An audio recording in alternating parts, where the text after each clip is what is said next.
এই মুর্শিদাবাদের সহ বিভিন্ন জায়গায় যে ওয়াকাফ নিয়ে সমস্যা নানা বেড়েছে, বাড়িগালিরা হচ্ছে, কয়েকজন মানুষের মৃত্যুর ঘটনা ঘটছে, এটা কি আদৌ এর হচ্ছে কাম্য?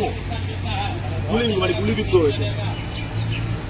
দেখুন, আমরা দেখছিলাম সিএ এনআরসির প্রোটেস্টের সময় সারা রাজ্যে প্রথম দিকে শান্তিপূর্ণভাবে আন্দোলন হচ্ছে, তারপরে ওটাকে আস্তে আস্তে কেমনভাবে যেন আন্দোলনের মধ্যে কিছু অসামাজিক মানুষ ঢুকে ভাঙচুর হিংসা ছড়াচ্ছিল।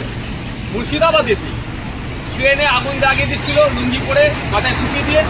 তাদেরকে যখন ধরা হলো, গ্রেফতার হয়েছিল, তাদের ধর্মীয় পরিচয় কিন্তু মুসলিম ছিল না। তো এখন দেখছি ওয়াকাফ সংশোধনী আইনকে সামনে রেখে মিটিং মিছিল রাজ্যের বিভিন্ন প্রান্তে হচ্ছে, কিন্তু মুর্শিদাবাদে যেন এই ম্যাক্সিমাম জায়গাতে যেগুলো মিটিং মিছিল হলেও মুর্শিদাবাদে বেশ কয়েকটা মিটিং মিছিল থেকে দেখলাম যে আমাদের এখানে হিংসা করেছে। কে বা কারা হিংসা ছড়াচ্ছে? প্রশাসন কি করছে? গোয়েন্দা বিভাগ কি করছে? যে একটা মানুষ সংগঠিত হচ্ছে, এরা কি প্ল্যান পরিকল্পনা নিচ্ছে সেটা জানতে পারছে না কেন? বলে একটা হিংসা হচ্ছে। আমার বক্তব্য স্পষ্ট এখানে, যে ওয়াকাফ আইনের বিরুদ্ধে মিটিং মিছিল হচ্ছে, এটা গণতান্ত্রিক রাইট আছে, অধিকার হচ্ছে, কিন্তু এই মিছিলে থেকে, এই শান্তিপূর্ণ মিছিল ভিতর থেকে যারা হিংসা ছড়ানোর চেষ্টা করছে, যারা অর্গানাইজিং কমিটির মধ্যে আছে, যারা অর্গানাইজার আছে, তাদেরকে চিহ্নিত করুক কারা এই হিংসাগুলো করছে, তারা পুলিশ প্রশাসনকে নামগুলো তুলে দিক। না হলে এই ওয়াকাফ সংশোধনী আইনকে সামনে রেখে বিভাজনের রাজনীতি করার সুযোগ বিজেপি পাবে। সেই সুযোগেই তৃণমূল কংগ্রেস তার ফায়দাটা নেবে মুসলিমদেরকে ভয় দেখিয়ে। এখন আমি ভোটের রাজনীতির থেকে বড় কথা হচ্ছে বাংলার সম্প্রীতি, বাংলার সৌহার্দ্য বা পরিবেশ, বাংলার ঐক্যের যে সমাজ আছে সেটাকে কোনোভাবে বিনষ্ট করে দেওয়া যায় না।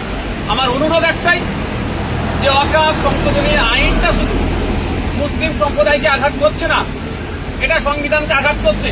সমাজের সমস্ত স্তরের মানুষকে সাথে নিয়ে এই আইন যাতে প্রত্যাহার করে শান্তিপূর্ণ প্রতিবাদ সংগঠিত করতে হবে, এটা মাথায় রাখতে হবে। এই প্রতিবাদ সংগঠিত করতে গিয়ে অন্য কোনো মানুষের ওপরে আমাদের প্রতিবাদ মিছিল থেকে কে বা কারাও না কোনো রকম ভাবে কারো কথাতে উত্তেজিত হয়ে বা কারো প্ররোচনায় উত্তেজিত হয়ে কোনো ধরনের অপ্রীতিকর ঘটনা ঘটিয়ে ফেলে। যদি কেউ অপ্রীতিকর ঘটনা ঘটে, সঙ্গে সঙ্গে ওই মিছিলে যারা আছেন তাদের উচিত হবে যে এই ওইকে চিহ্নিত করে প্রশাসন হাতে তুলে দেওয়া। একটা কথাই মাথায় রাখতে হবে, কেন্দ্র সরকার অন্যায় করেছে সংখ্যালঘু মুসলিমদের ওপরে, তার প্রতিবাদ জানিয়ে মিটিং মিছিল হচ্ছে। যে অন্যায়ের প্রতিবাদে মিটিং মিছিল হচ্ছে, সেখানে যদি নিজেরাই অন্যায় আমরা করে ফেলি বা যারা প্রোটেস্ট করে যদি তারা অন্যায় করে ফেলি, তাহলে সত্যি এটাকে হাস্যকর হয়ে যাবে এবং খারাপ হবে। আমি আশা করব যে ওয়াকাফের সংশোধনী আইনের বিরুদ্ধে মিটিং মিছিল সারা রাজ্যে, সারা দেশে সংগঠিত হচ্ছে, আরো হবে, কিন্তু কোন রকম ভাবে হিংসার পথকে অবলম্বন করে নয়, সম্পূর্ণ শান্তিপূর্ণ পথ অবলম্বন করে করতে হবে। এবং এই ওয়াকাফ মিছিলের থেকে কোন রকম ভাবে না বিভাজন করার সুযোগ পায় শুভেন্দু অধিকারীরা, না কোন রকম ভাবেই মমতা ব্যানার্জিরা, এই ফিরহাদ হাকিমরা তাদের ভোট ব্যাংক সিকিউর করার জায়গা পায়। আমার তো সন্দেহ হচ্ছে মুর্শিদাবাদে যে ঘটনাগুলো ঘটেছে, অনেক ক্ষেত্রে পুলিশের অতি সক্রিয়তার খবর পাওয়া যাচ্ছে, আবার অনেক ক্ষেত্রে পুলিশের নিষ্ক্রিয়তার খবর পাওয়া যাচ্ছে। আমরা চাই পুলিশ সক্রিয় থাকুক, অতি সক্রিয় দরকার নেই, নিষ্ক্রিয় দরকার নেই। সক্রিয় থাকলে এই ঘটনা ঘটতো না।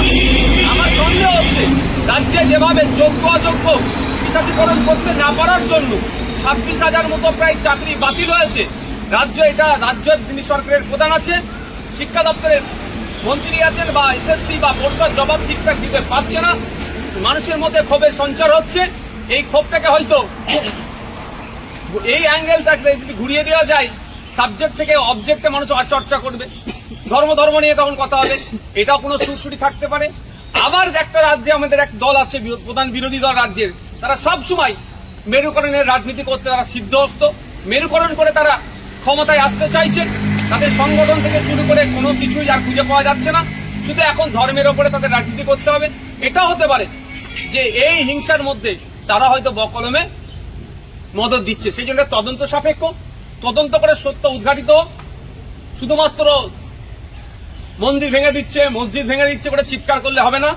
অবশ্যই আমি কোট আনকোট বলছি, ধর্মস্থান আক্রান্ত হয়েছে, মসজিদও আক্রান্ত হয়েছে, মন্দিরও আক্রান্ত হয়েছে, কিন্তু কারা আক্রমণ করলো, যারা আক্রমণকারী তাদেরকে গ্রেফতার করতে হবে। আর নাহলে সিএ এনআরসির সময় এই ধরনের হিংসা ছড়িয়েছিল, দেখে দেখে যারা সিএ এনআরসি মুভমেন্টে লিড দিচ্ছিল তাদের নামে মামলা, তাদেরকে গ্রেফতার করেছিল, ওটা না দ্বিতীয়বার হয়। আমার একদম স্পষ্ট বার্তা, যে বা যারা হিংসার সাথে জড়িত তাদেরকে চিহ্নিত করে তাদেরকে গ্রেফতার করা হোক। সেটা মন্দির আক্রমণ করেছে যারা, তাদেরকে হোক, যারা মসজিদ আক্রমণ করেছে তাদেরকে হোক। ফিরাদ হাকিম আপনাদের বলছে যে যারা এই ঘটনা ঘটছে তারা মির্জাফর, আপনাদের মির্জাফর বলে তাগিয়ে দিচ্ছে। এবার আমাকে বলছে কি রাজ্যের মানুষকে বলছে, আমি এটা জানি না কি বলেছেন। আমি একটা কথা বলছি, আমি স্পষ্ট ক্লিয়ার করে দিচ্ছি, ফিরাদ হাকিম সাহেব কি কথা বলছে আমাকে মাথা পেতে নিতে হবে, ওরকম আমি মাথা কারো কাছে বন্দুক দিয়ে রাখিনি, এটা মাথায় রাখবেন। ফিরাদ হাকিম সাহেব বলবে আমি শুনে নেবো, ওটা নয়। হ্যাঁ, ফিরাদ হাকিম সাহেব যদি লজিক্যালি কথা বলে, বাংলার সাথে কথা বলে, নিরপেক্ষতা বজায় রেখে ভোট ব্যাংকে সুরক্ষিত না করে মানুষের কথা যদি বলে, তাহলে সেটা ভাব শুনবো, তারপরে প্রতিক্রিয়া দেবো। আমি একটা কথাই বলবো, ওয়াকাফ নিয়ে এই সংশোধনী আইনের বিরুদ্ধে গণতান্ত্রিক প্রক্রিয়ায় শান্তিপূর্ণ আন্দোলন চালাতে হবে। এই আন্দোলন থেকে কেউ যদি অশান্তির দানা বাঁধতে চায়, বা এই আন্দোলন হচ্ছে কেউ বাইরে থেকে কেউ যদি প্রভোগ করতে চায়, যারা আন্দোলনে লিড দিচ্ছেন তাদের কাজ হবে কি সেটাকে প্রতিহত করে প্রশাসনের হাতে তাদেরকে তুলে দেওয়া। একটা ব্যাপার যে সিনি পিএফআই এর যোগ পাওয়া যাচ্ছে।